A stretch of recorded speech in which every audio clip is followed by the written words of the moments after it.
Programa Diálogo com Edmo Bernardes. Apoio Valorap, auditoria, contabilidade, consultoria tributária e financeira. A CIRP, valorize o perto, valorize o próximo. Musicake, venha reconhecer Unidade Itatiaia.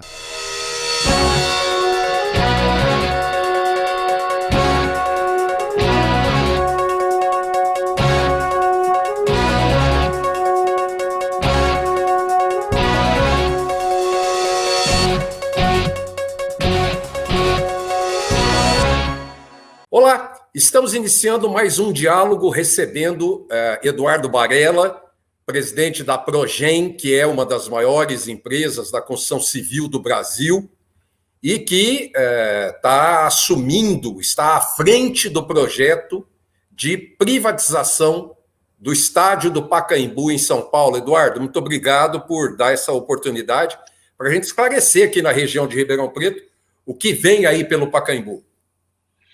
Obrigado, Edmo. Prazer participar dos diálogos e sempre uma oportunidade de esclarecer aí para o público de Ribeirão, da região, um pouquinho sobre esse projeto aí tão comentado, né, na cidade de São Paulo, né, no estado de São Paulo, e para o apaixonado aí pelo complexo tão conhecido aí em todo o Brasil. Bom, deixa eu botar uma foto para você ver aí. Eu acho que você conhece, mas o nosso telespectador vai ver aí. Pode pôr, Bruno. Construa o seu lar no Pacaembu, a nova maravilha urbana Cia City, Estadão, Estado de São Paulo, 1937. É mole, Eduardo? Olha isso. Pois é. Pois é. A coisa é antiga, hein? Exatamente, para você ver, né, Edmo? Você sabe que essa é uma boa imagem, na verdade, para que a gente inicie esse diálogo, porque pouca gente conhece a história do Pacaembu, né? E como é que funcionou, né, esse processo de concessão, né? Nós ficamos quase 2 anos participando desse processo, fazendo os estudos, né? Que pautaram a nossa proposta, né? Esse foi um processo competitivo, né? Nós ganhamos uma licitação onde participaram 4 grupos empresariais. Nós apresentamos o maior valor de outorga, né? Nós apresentamos uma proposta com quase 200% de ágio sobre o valor mínimo de outorga para a concessão do Pacaembu. E nesses quase 2 anos de estudo, né? Nós fizemos uma imersão muito grande na história do Pacaembu.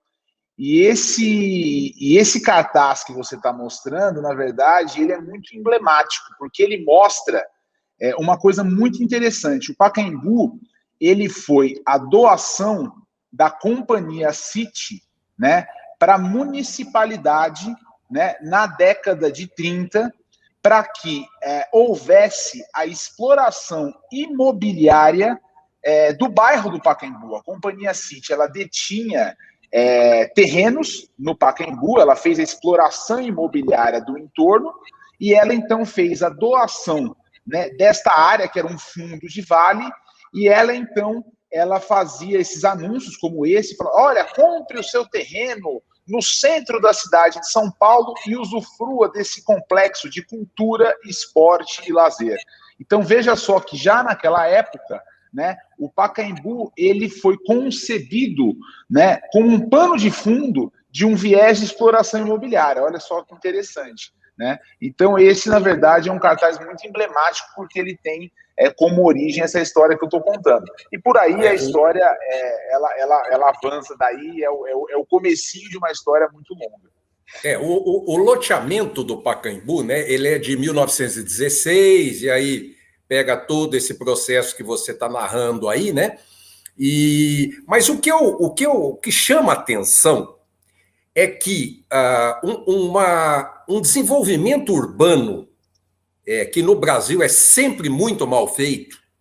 O desenvolvimento urbano do Brasil não é pensado, o desenvolvimento urbano do Brasil não procura guetos no bom sentido, em que guetos completos, onde o cidadão compra um apartamento, uma casa, e ele vai ter torres comerciais, torres residenciais, ele vai ter shopping, ele vai ter escola, ele vai ter farmácia, tudo projetado para o cidadão morar naquele entorno, como hoje vocês fazem em São Paulo. Grande maioria de pessoas procura trabalhar perto do seu trabalho, perto de onde trabalha, né?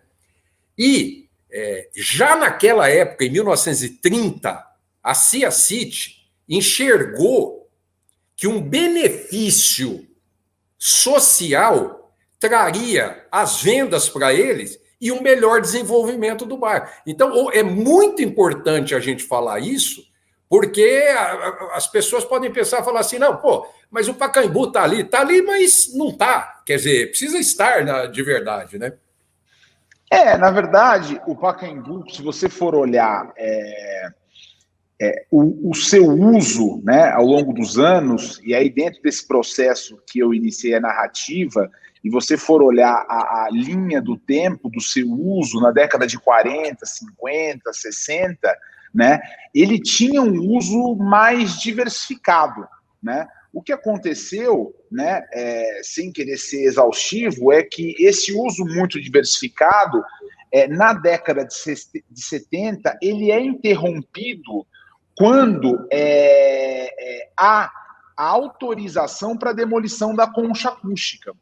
Pois a concha acústica, ela era um elemento arquitetônico muito bem encaixado dentro do complexo, pois ele era um elemento que fazia a conexão entre o clube esportivo e o campo, né?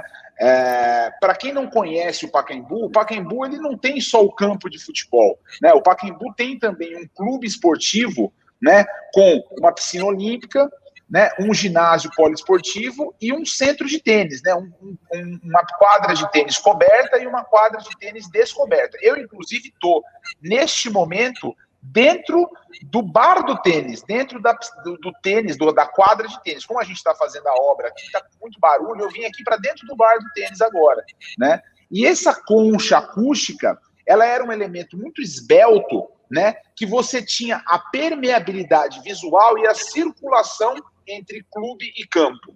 Então, na década de 70, com a demolição da concha acústica e a construção do tobogã, há a segregação dos dois espaços. E aí, voltando também nessa linha do tempo, né, fazendo uma retrospectiva, na década de 70, nós estávamos na época do período militar, esse é um gesto muito populista, né? E o tobogã, ele nasce desse gesto populista como um gesto para poder mostrar que aquela era uma arquibancada para o povo, né? Uma arquibancada barata. Mas ele, na verdade, tem um efeito muito maléfico para o complexo. E ele segrega os espaços e faz, então, com que o complexo fique, aos poucos, relegado muito somente ao esporte, né? Então, mas espera aí. Mas aí tem um detalhe que é o seguinte, é importante a gente colocar que a concha, ela era parte integrante de um projeto de um todo. Quando eu falo eles, eu falo essas próprias autoridades que muitas vezes nos trazem problema, dificultando determinados empreendimentos. Quando eles resolvem tirar a concha, ali por si só, já provocou a desarmonia do complexo. Com a construção do tobogã em 1970, a coisa... aí é exatamente o que você falou. A coisa foi para o lixo. A coisa virou... Já houve a descaracterização. Você sabe, Edmund, que a concha, você tinha uma parede que você conectava a concha com o ginásio poliesportivo. Aquilo virava um salão de festas. Então, você tem total razão. Quando você faz, né, a demolição da concha, você já descaracterizou o complexo. É uma ruptura. É isso. Exatamente. Já há essa ruptura. E aí o complexo, ele vai ficando muito focado no futebol, que tem uma história que não pode ser apagada e nunca será apagada, né? E ela é muito forte. Nós queremos manter a história do futebol, sem sombra de dúvidas. A gente vai falar isso ao longo do nosso papo aqui, né? Mas o complexo vai ficando deficitário, né? Os clubes de futebol, cada um também vai tendo a sua casa, né? E o complexo, então, vira, a bem da verdade, com português bem claro, um pepino para o município. Claro. Né? Porque ele é deficitário para a cidade e ele é, na verdade, um pedaço de terra, vamos chamar assim, né, no coração da cidade de São Paulo, que tem uso durante 30 dias por ano de uma maneira intensiva no dias de jogos durante 3, 4 horas. E depois ele tem um uso restrito, Edmo, tá? A 100, 150 pessoas por dia, né? Então, essa é a bem da verdade do Complexo do Pacaembu, né? E esta história que nós queremos, então, transformar, né? Levando em consideração a origem desse projeto, que é o quê? Que é pensar nesse projeto como ele foi concebido lá atrás, num complexo de cultura, esporte e lazer, né? Então a gente quer, na verdade, retomar esses pilares nos quais ele foi concebido na década de 30. Mas, e acrescentando que também o Pacaembu acabou salvando um pouco o entorno, o estádio, quando foi construído os piscinões ali subterrâneos para reter a água da chuva e que acabou ajudando um pouco aquela região em termos da utilização da impermeabilização. Você que é presidente de uma mega construtora sabe disso e enfim, ajudou. Agora, você tem ali, graças àquela Associação de Moradores e Amigos do Pacaembu, que é muito atuante. Você deve ter estado com esse pessoal várias vezes, né? Porque eles têm ali a briga diária deles contra a verticalização do Pacaembu, que é um bairro extremamente chique, elegante, etc. e tal, mas que também eles queriam ter segurança do que é desse aparelho que o estádio do Pacaembu vai virar ali para a região de moradores do bairro. Olha, Edmo, eu acho que assim, essa história é uma história super interessante, né? Porque primeiro que assim, eu costumo ter sempre empatia com o próximo, né? Isso, na verdade, é algo bastante genuíno da minha parte, né? Então, assim, eu parto do princípio que o ser humano sempre tem ali um medo do desconhecido, né? Então eu acho isso natural, num primeiro momento. Então a primeira coisa que nós fizemos ao estar aqui foi, de fato, tentar ter um diálogo com essas pessoas para tentar mostrar o que era o nosso projeto, porque, como eu mesmo disse, havia um natural medo do desconhecido, né? Agora, a gente não precisa falar com as pessoas para verificar que hoje a região, mesmo sendo uma região central, uma região nobre, ela tem 40% de taxa de vacância, e a região também é uma região que hoje tem o preço do metro quadrado muito, muito depreciado, né? Então, o que acontece? Hoje o patrimônio dessas pessoas que estão aqui, ele está extremamente machucado, tá? Essa é a bem da verdade e eles sabem disso. Tá? Então, assim, ao estabelecer o diálogo com essas pessoas, o que a gente pôde notar é que, na verdade, esse medo do desconhecido, ele é restrito a um grupo muito pequeno de pessoas. Tanto é verdade que, ao estabelecer uma pesquisa no site da própria associação, dizendo se eles eram contra ou a favor do projeto, a maioria era a favor do projeto. E aí o que aconteceu? A associação retirou a pesquisa do site, tá? Então, é muito interessante você observar tudo isso. Então, eu acho que hoje há, de fato, um apoio do entorno com relação ao projeto, que aos poucos está muito restrito essa coisa mais latente de discussões a um grupo muito pequeno que vai acabar se dissipando quando o projeto, de fato, estiver implementado, e que as pessoas vão entender o benefício que ele vai gerar para o entorno, entendeu? Legal. Eu vou chamar um intervalo, daqui a pouquinho nós estamos de volta. Até já.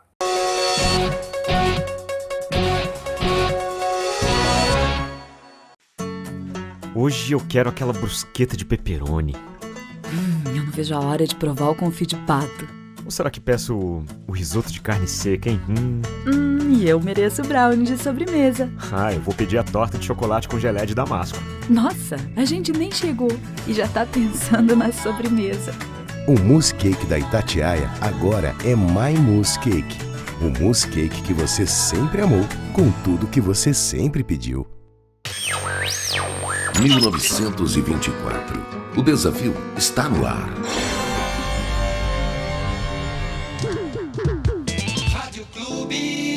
Liderança total.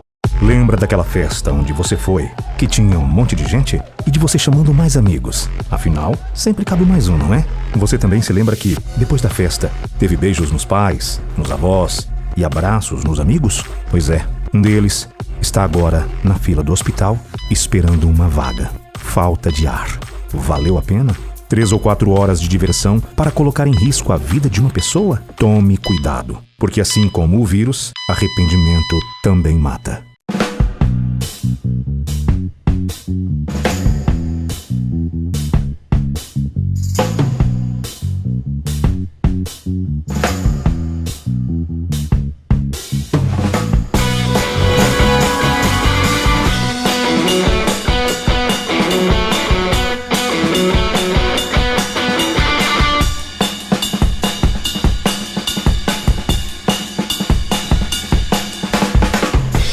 Voltamos a apresentar Diálogo, Apoio, Valorap, Acirp, Musicake. Estamos de volta com o segundo bloco, recebendo gentilmente o Eduardo Barella, presidente da Progem e coordenador, CEO do grupo que assumiu por 35 anos a privatização do Pacaembu. Então vamos lá, Eduardo, já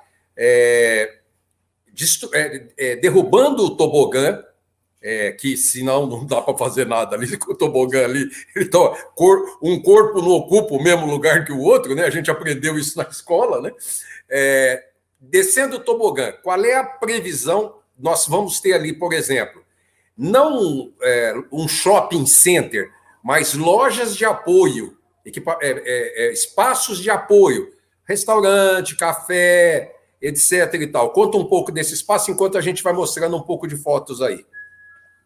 Legal, Edmo. Olha, você sabe que a cada dia que a gente fala um pouco desse projeto, ele vai tendo novidades. E a beleza desse projeto é que, de fato, ele é um projeto vivo e ele é um projeto que ele tem ele tem muito mais demanda do que espaço, né? Então, ele é o projeto que te dá o luxo de poder escolher qual é a oferta que você vai ter aqui dentro.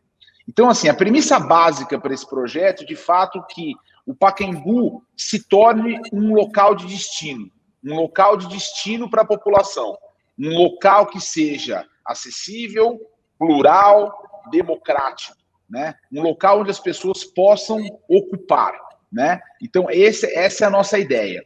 A ideia dessa edificação é, de fato, um local onde as pessoas possam estar ocupando, né? Então, é um local onde as pessoas possam se alimentar, possam beber, possam sentar, possam admirar o campo, né? Onde elas possam ter oferta de serviços, né? Então, são essas coisas que elas possam ali ter, né? Agora, nós vamos ter no complexo inteiro 40 mil metros quadrados de novas áreas, né? E isso é uma quantidade bastante significativa, né? Então, nesse mix, essas coisas, de fato, elas vão existir, como eu estou colocando para você, bares, restaurantes, algumas lojas. O restante do mix, a gente está entendido ele pouco a pouco. E eu tenho que dizer para você, Edmo, que é o seguinte, a gente não tem pressa para isso, porque, como eu disse para você, isso é um projeto vivo, né? A gente tem, por exemplo, desde redes hoteleiras que têm procurado a gente, até, por exemplo, grupos de educação que têm interesse em trazer cursos aqui para dentro, que tem todo sentido com o complexo, até grupos médicos para áreas de reabilitação esportiva, e todos eles, de certa forma, têm diálogo com o complexo, né? E o que a gente tem aqui buscado é a melhor proposta para a melhor experiência dentro do Pacaembu, né? Então, eu acho que pouco a pouco a gente vai formando essa oferta e a gente tem ainda 2 anos para poder compor isso, para chegar em 2023, de fato, com um complexo que tenha aí uma oferta que seja inesquecível para o público. Eduardo, você também tem espaços para cultura, de uma maneira, seja musical, seja teatral, diversos tipos, pintura, obras de arte, enfim. Você tem espaços para tudo isso. É natural que durante esse período de instalação e concepção de toda a área que vocês têm no projeto, e a gente está mostrando aí no vídeo, é natural que apareçam diversas oportunidades e possibilidades para ocupar esse espaço. E ele vai, como você falou no Mix, ele vai ser bastante complexo, ele vai ser bastante completo. Ele vai atender demandas que talvez hoje a gente nem esteja enxergando, mas daqui a um ano vai ser necessária. Por isso, é importante esse seu ouvido para as ofertas que você está recebendo. O que a gente tem aqui, na verdade, Edmo, é o seguinte: a gente tem uma coisa que a jornada esportiva, ela é algo essencial para ela é, na verdade, algo que já está presente no complexo, né? Então é o que a gente chama da jornada esportiva, né? Serviços é algo que você tem que ter espalhado por todo o complexo, né? Então isso a gente também tem que ter. E aí o que a gente está incrementando no complexo é a jornada cultural e a jornada do lazer e do entretenimento. Então o que a gente está fazendo é dividindo essas jornadas dentro do complexo, né? E aí entendendo como essas jornadas podem coexistir, né? Então, por exemplo, como é que a jornada esportiva, para aquele cara que vem fazer o esporte aqui, que não seja num dia de jogo, né? O serviço dessa jornada esportiva ela vai existir. Então, a jornada esportiva no dia a dia, ela está mais focada no complexo esportivo, né? Porque ela está ligada na piscina, ela está ligada na corrida, ela está ligada eventualmente no tênis. Então, esse serviço da alimentação, por exemplo, ele tem que estar ligado numa comida mais saudável. Então, a comida saudável tem que estar ligada aqui nesse local. A jornada do entretenimento, por exemplo, com a nossa arena de eSports, que é a maior arena Battle Royale do mundo, vai estar debaixo das arquibancadas. A jornada do serviço de alimentação para esse público é uma jornada de alimentação diferenciada. Portanto, essa jornada de alimentação, ela vai ter que estar focada onde? Ela vai ter que estar focada mais na região das arquibancadas. Então, esta é uma jornada que tem que ser pensada de uma maneira um pouco diferenciada. Então, a gente vem pensando desta forma dentro das jornadas que vão existir aqui dentro, que é a jornada do esporte, a jornada da cultura e a jornada do lazer e do entretenimento. E aí a gente pensa no serviço para essas três jornadas coexistindo aqui. Então, é dessa forma que a gente tem concebido o complexo. Tá. O Museu do Futebol vai ficar com vocês também, a administração do Museu do Futebol? O Museu do Futebol é uma concessão, na verdade, estadual, né? Então, ele é administrado por uma organização social, né? Ele não faz parte da nossa concessão, mas nós temos tido uma relação fantástica com o Museu do Futebol, tá? E nós acreditamos que assim, a relação entre Museu e Pacaembu, apesar dela não fazer parte da concessão, ela não pode ser pensada de uma maneira dissociada. Então, nós estamos em contato com o museu para verificar a forma de que maneira a gente possa estar juntos, apesar de nós não sermos parte conjuntas, né, da concessão. Por exemplo, né, tangibilizando isso, vocês sabem que o museu, eles têm um tour, né? E esse tour, ele nunca entrou no estádio, né? Nós queremos que o tour do museu entre dentro do estádio, e entre dentro do vestiário, entre dentro do campo. Então, essa é uma coisa que nós estamos bolando conjuntamente. Então, a ideia é que um pedaço do Museu do Futebol também entre dentro do Pacaembu, e a gente acha que isso faz todo sentido. Se você falou sobre jornada esportiva, o que você pretende, em termos de jornada esportiva, poder ofertar, sediar nesse espaço a partir de 2 anos daqui para frente? Olha, além a do gente campo, tem dito, né?